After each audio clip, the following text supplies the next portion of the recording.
U Trstu ima puno kineskih restorana i dućana. Trst je postao grad stranaca.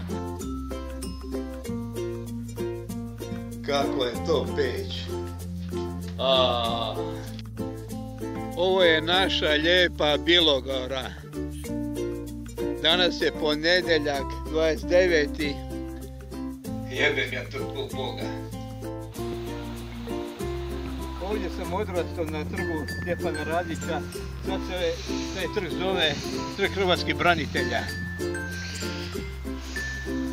Tu sam živio Ja sam Branko Stojković. Evo nas u 16. stoljeću.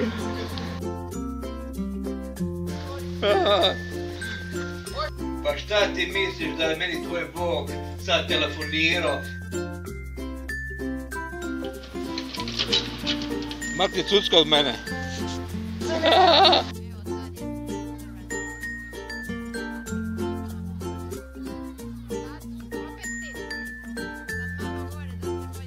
U Trstu, u Italiji, u Sloveniji.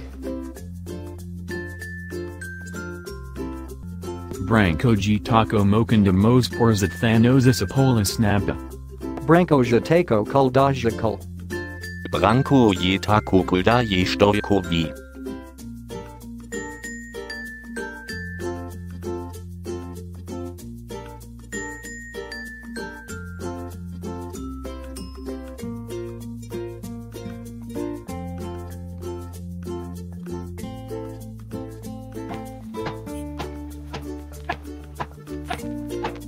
What?